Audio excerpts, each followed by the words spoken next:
Good morning. Lecture number 28 chapter second problem set 2.6 में seventh problem आपको देखना है। अभी सेवंथ प्रॉब्लम पहले हम रीड करके लेंगे, समझ लेंगे और उसके बाद हम उसके सॉल्यूशन की तरफ जाएंगे। ठीक है, तो पहले स्टार्ट में अच्छी तरह से इसको समझने के लिए रीड करना जरूरी है। Prateek takes 8 hours to travel 36 kilometre downstream और इसके साथ एक और वर्ड होता है अपस्ट्रीम, वो बाद में हम देखेंगे। मगर Prateek takes 8 hours to travel 36 kilometre downstream and return to the same spot. यानी प्रतीक जो है अगर ए स्पॉट से अगर निकला और वो बी तक जाना है, उसको ए से निकलेगा और बी तक जाएगा, बी से निकलेगा और वापस कहां तक आना है उसको, ए पोजीशन तक जाने को, और ए से बी तक जाने को और बी से ए तक वापस आने को, उसको टोटल टाइम कितना लगने वाला है, तो 8 आवर उसको लगेंगे। पहले पॉइंट में यही बताया, जाने को लगने वाला वक्त प्लस वापस आने को लगने वाला वक्त टाइम, ये टोटल टाइम कितना है, 8 आवर है।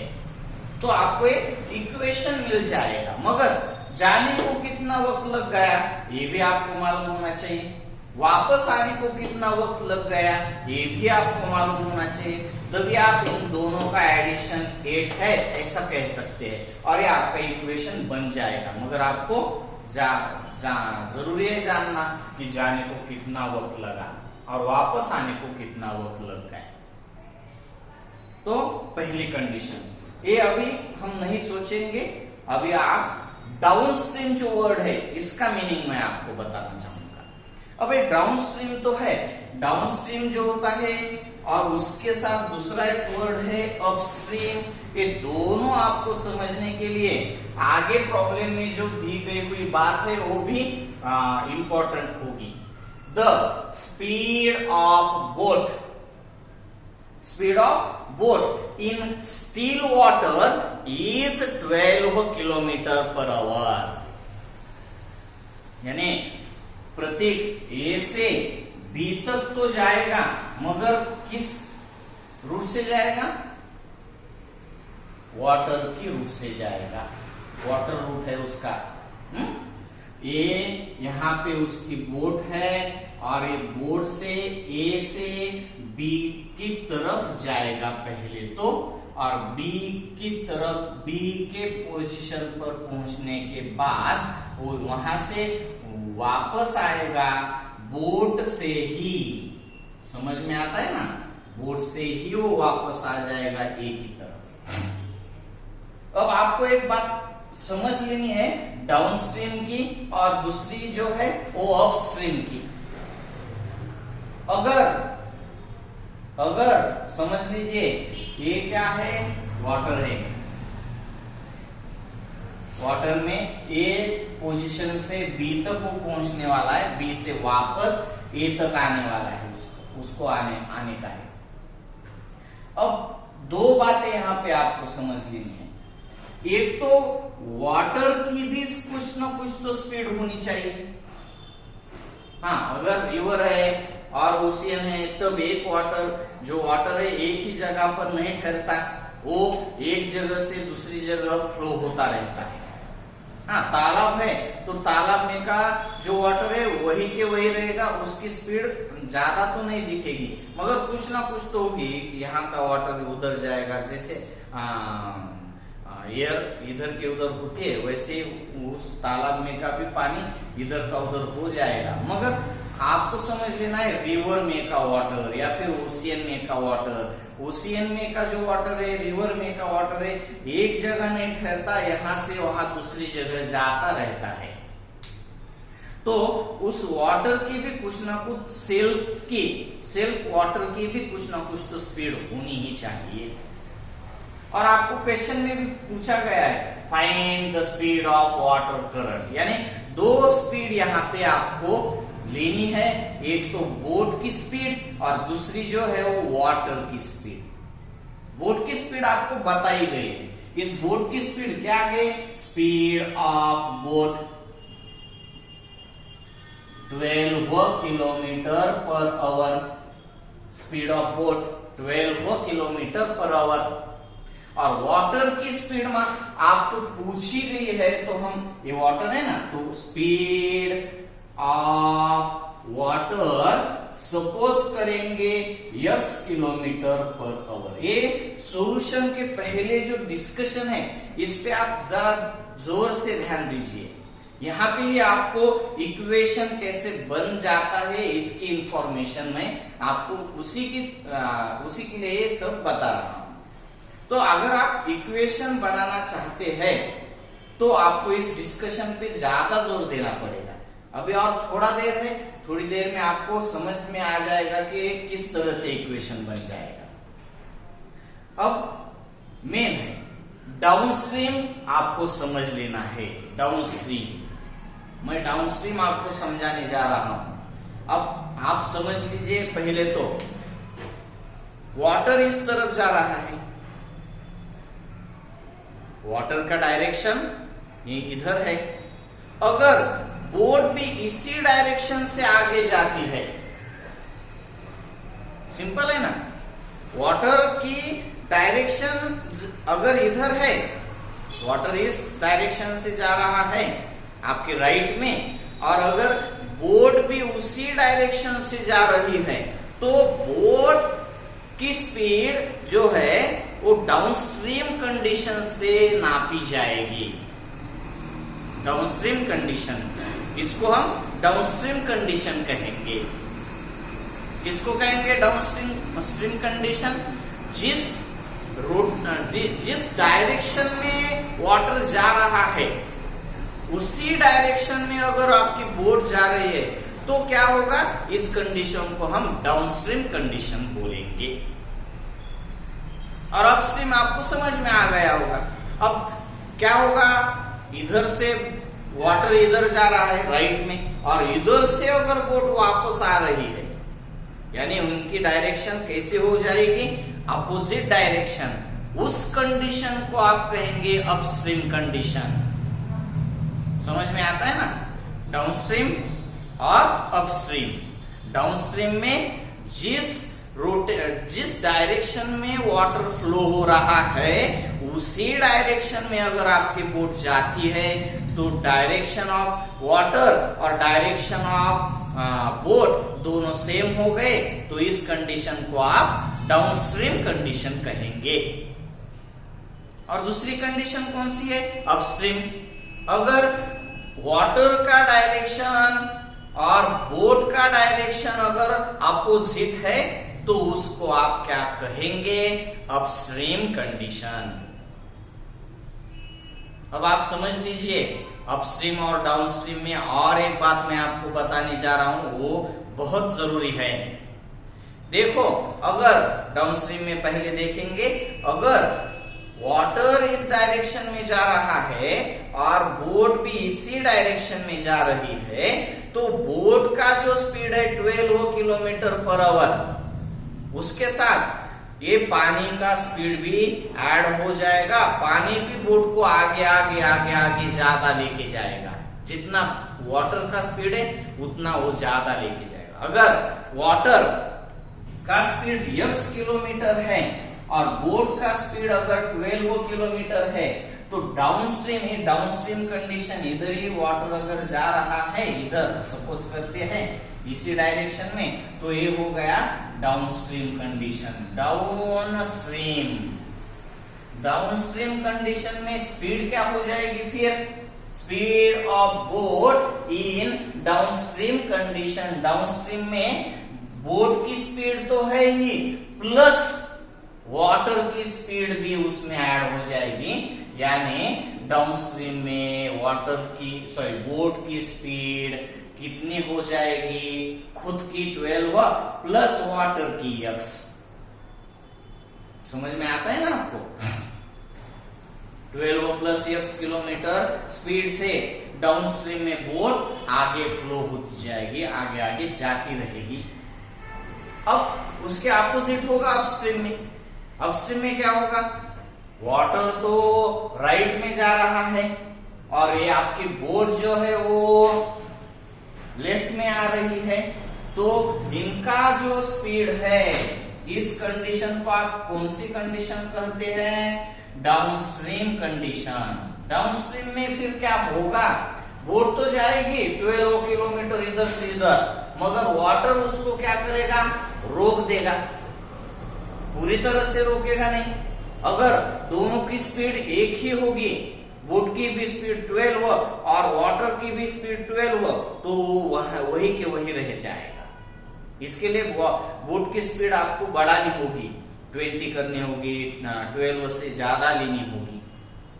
अगर 12 से कम ले गई, 10 ले गई, अगर होगी तो वाटर की 12 और बोट की 10 होगी, तो इंजन तो चालू रहेगा, 10 किलोमीटर पर आवर आगे जाएगी, मगर ये पानी उसको 12 किलोमीटर पीछे ले जाएगा, तो है उसके भी 2 किलोमीटर पीछे जाएगी जब अपस्ट्रीम कंडीशन है। मगर अभी तो ये बात आपको नहीं करनी है सपोज, तो आपको यहाँ पे क्या देखना है, अगर अपस्ट्रीम कंडीशन है तो बोट जिस तरफ जा रही है उसके अपोजिट डायरेक्शन में वाटर जाता है, तो वहां पे आपको बोट की स्पीड कम मिलेगी।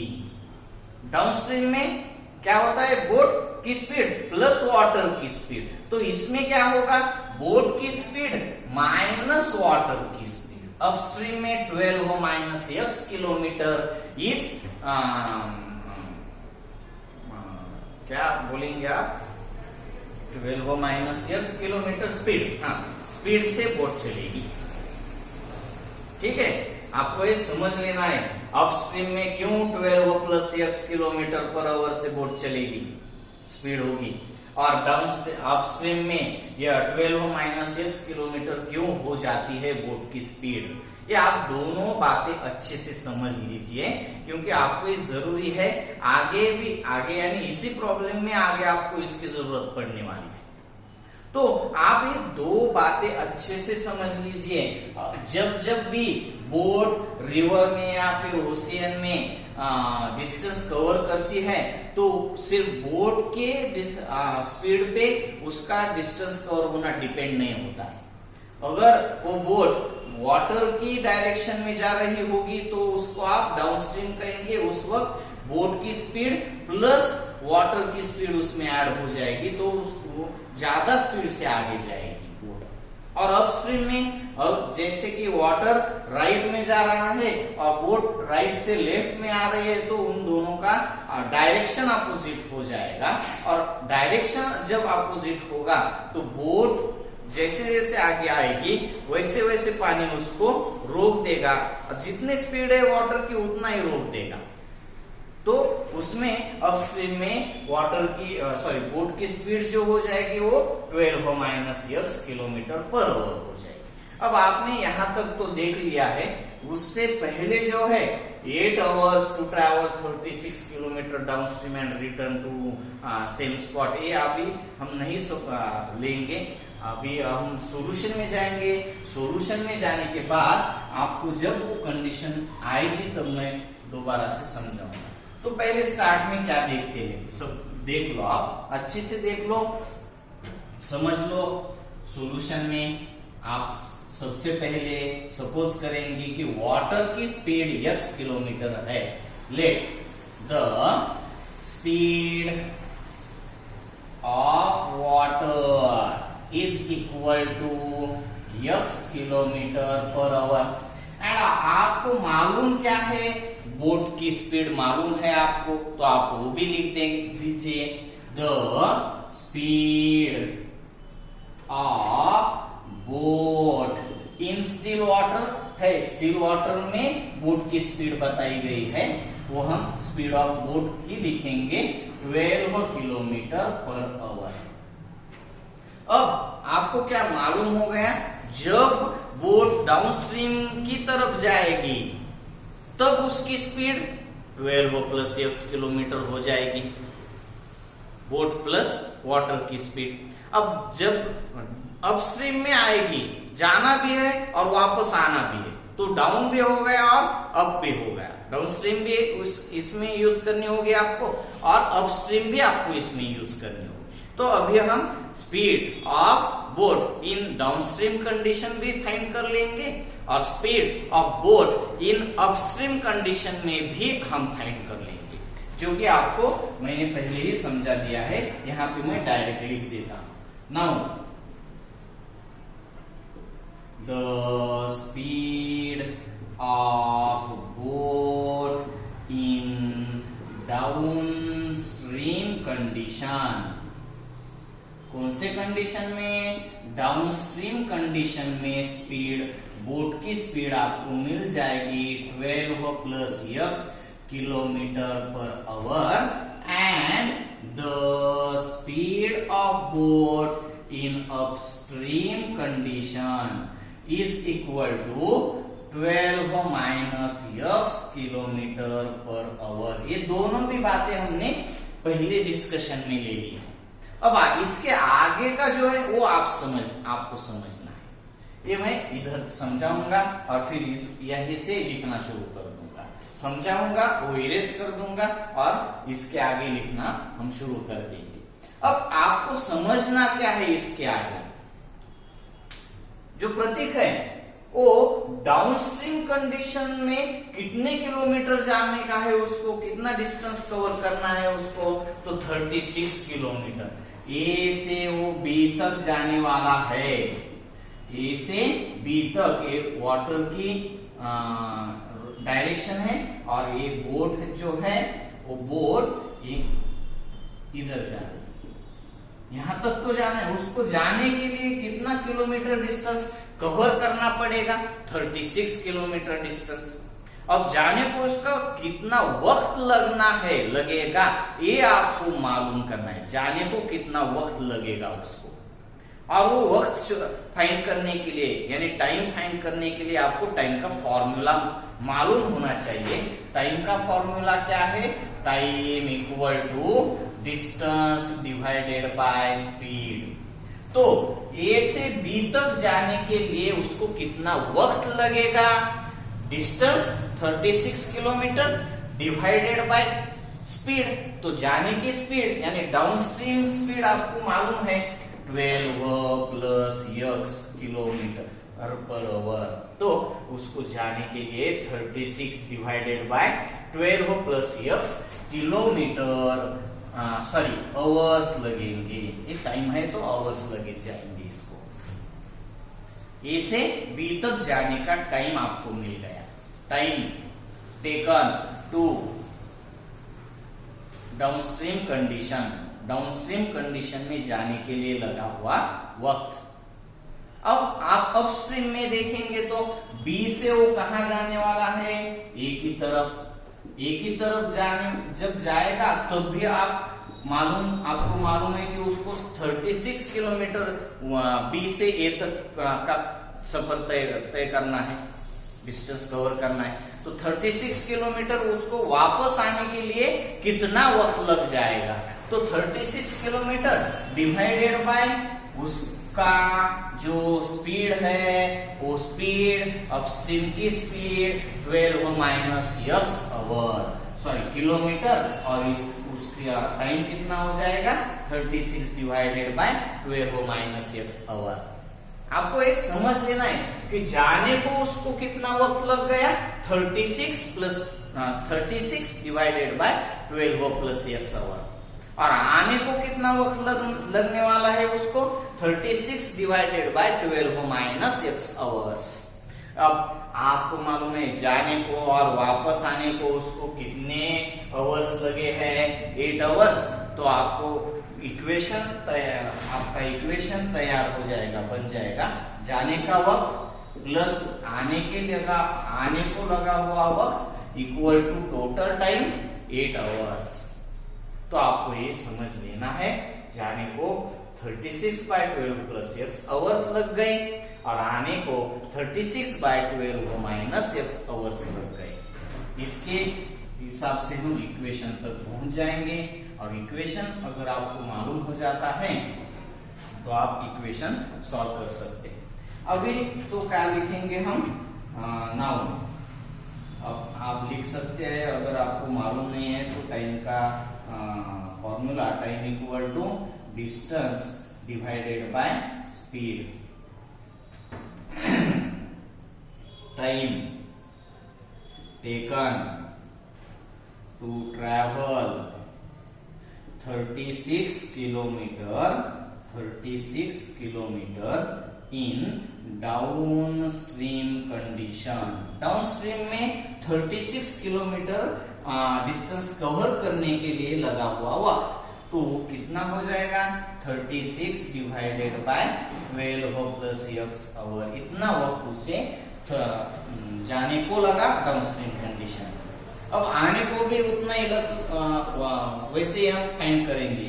Time taken to travel 36 kilometre in upstream condition. यहाँ पे हम करते हैं टाइम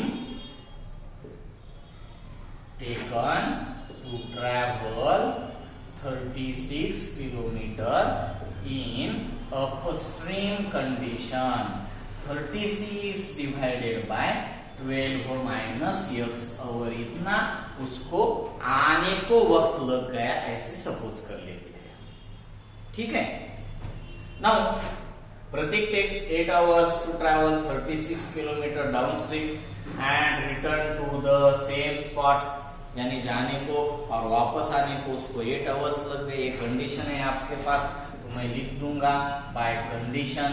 कंडीशन से क्या होगा, जाने का वक्त 36 divided by 12 plus x plus आने के लिए लगा हुआ वक्त 36 डिवाइडेड बाय 12 माइनस x, और ये दोनों का एडिशन क्या है 8 our.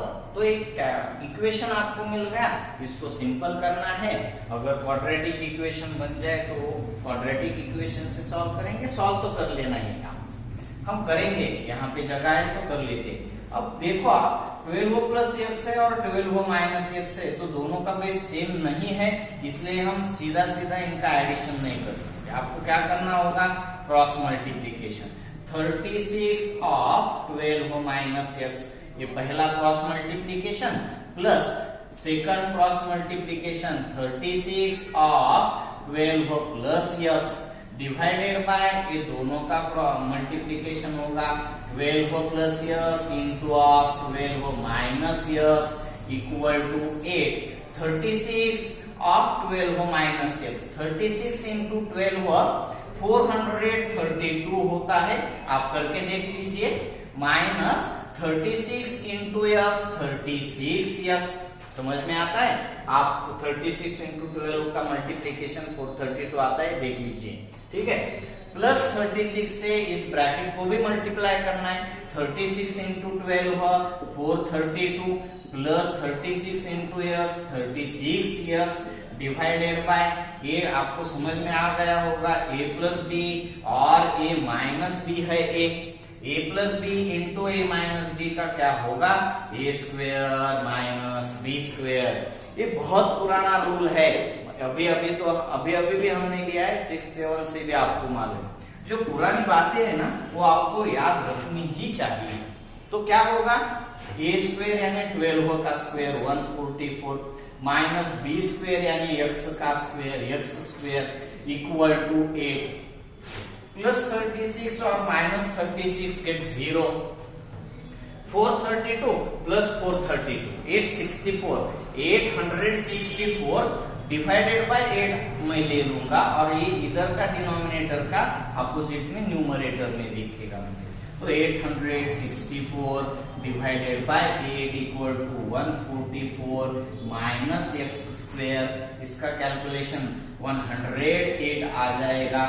8 1s are 8, 8 0s are 0, 8 8s are 64, 108 equal to 144 minus x square opposite में, क्योंकि यहाँ पे क्वाड्रेटिक इक्वेशन में स्क्वायर टर्म है मगर डायरेक्ट कांस्टेंट ही है, तो हम इसको क्वाड्रेटिक इक्वेशन के बजाय सिंपली सॉल्व करेंगे।